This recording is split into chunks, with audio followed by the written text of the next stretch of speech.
Hi everyone, welcome to my review of For Your Eyes Only, the 12th Bond film in the franchise, and it's directed by Glen, who would direct the most Bond films out of anyone, all 5 of the 1980s Bonds, and this was his directorial debut actually. And you know, For Your Eyes Only, it's not well regarded really in the franchise, and it's seen as one of the more forgettable Bonds.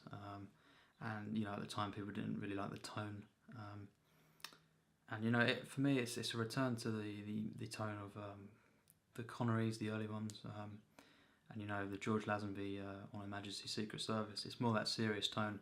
Of course there's humour in there, but generally it's meant to be, you know, taken more seriously, and you know, you've got like this revenge kind of element in there as well and stuff like that. And yeah, it was a return to that more serious tone after the previous, you know, Roger Moore's and of course Diamonds Are Forever.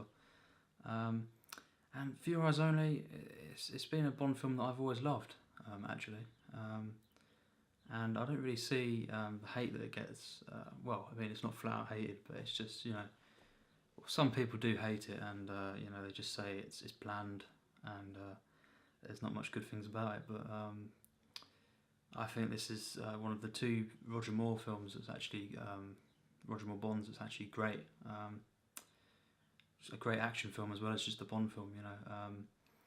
And you know, the opening scene, it's not one of the strongest opening scenes. It's kind of funny though. You know, you've got Blofeld, and yeah, Bond kind of drops him into this chute, and he dies. That's the opening scene.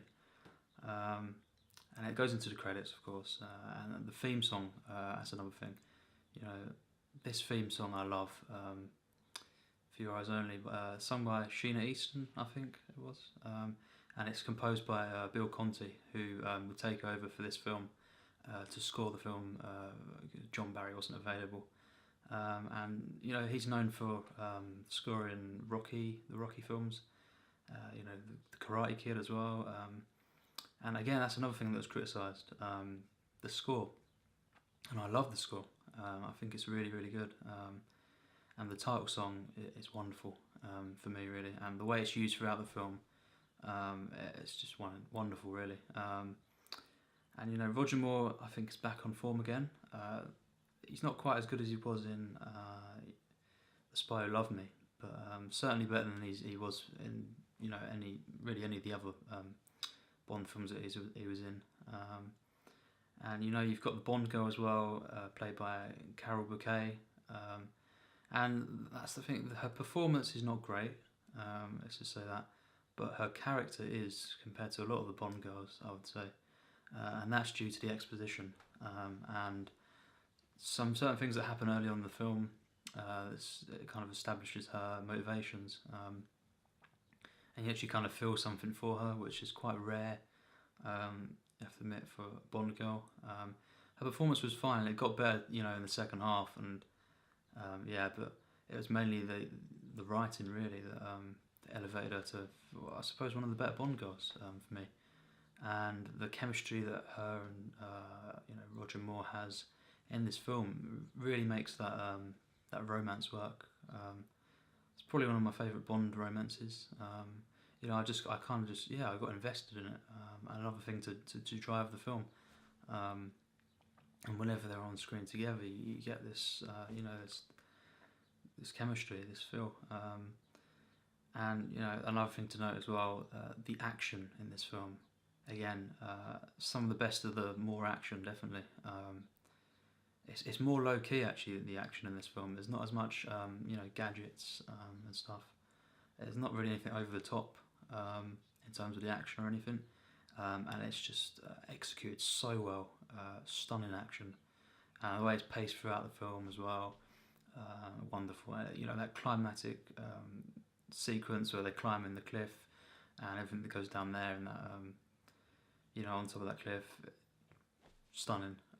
Really is some of the best, you know, Bond stunts, and it's really, you know, you can just tell how practical it is as well.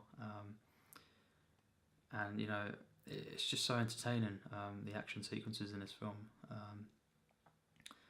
And it's the basic plot again, really. It's just he's kind of sent to look for this encryption device before the enemies get their hands on it. And again, the plot's minimal or predictable as usual.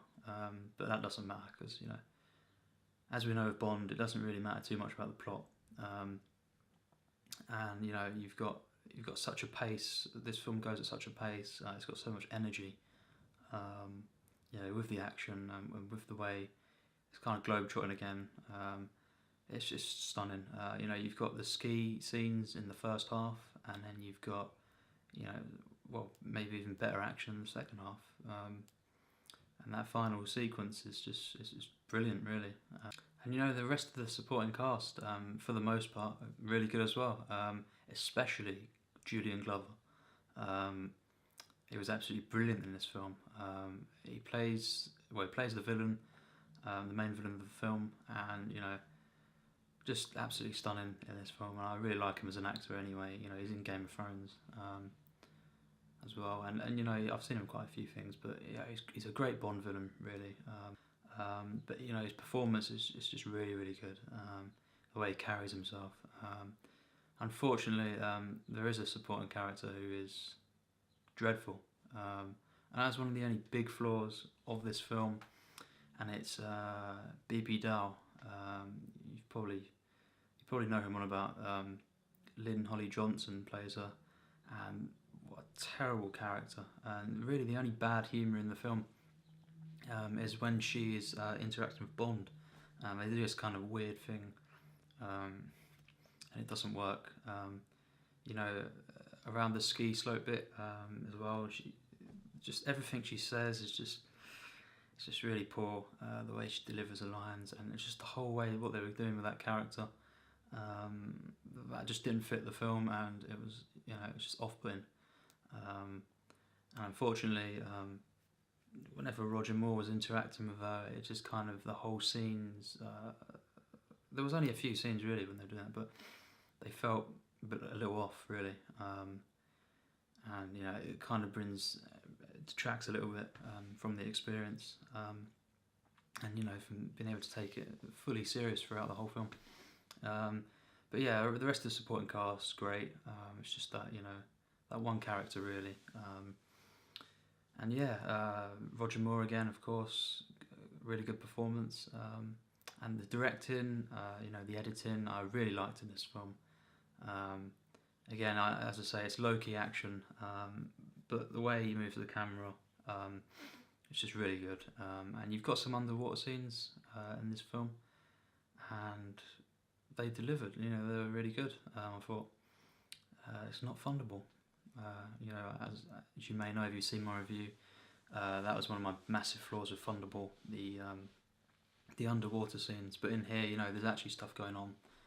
Yeah, it's a bit cheesy because some of the romance stuff, but under the water. But there is stuff going on with the characters, and it never gets boring in the underwater scenes. It's filmed really well as well. So yeah, and the editing, really, really good editing. And yeah, there's not much flaws for this film. I think the tone's really consistent, apart from when, as I say, with that character. Yeah, and there's a great warmth to the characters as well in the second half that all kind of help Bond, get up the cliff and everything. So yeah, it's just a really enjoyable experience. And yeah, it may not be as good as The Spy Who Loved Me overall, but for me it's definitely the second best. I'd say Roger Moore Bond, and them two are the only two films I considered great Bonds that were in his era. The rest were either really good, or one of them was really good, or the rest of them are pretty poor overall. For a Bond film anyway. We'll get to Octopussy and A View to a Kill soon. But this film, I love this film. And I'd say it's actually kind of up there with Dr. No. So I'll give it a 95%. That's the same score I gave Dr. No. And yeah, I loved every act. You know, the way it builds, the supporting cast as well. Apart from that one character, played by Lynn-Holly Johnson. The rest of the cast, you know, the villain, great villain, and the way he's kind of, well, yeah, he's kind of fleshed out. You get to see different things that you can relate to, and you know, it's just a likable, it's a charming performance. But you know, it is obviously, you know, it's taken seriously as well.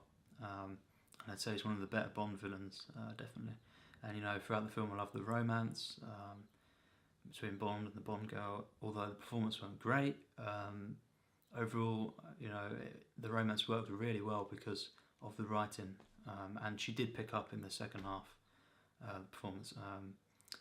Yeah, the writing I thought was really good there, and the way they actually added, you know, exposition, and they gave her, you know, motivations.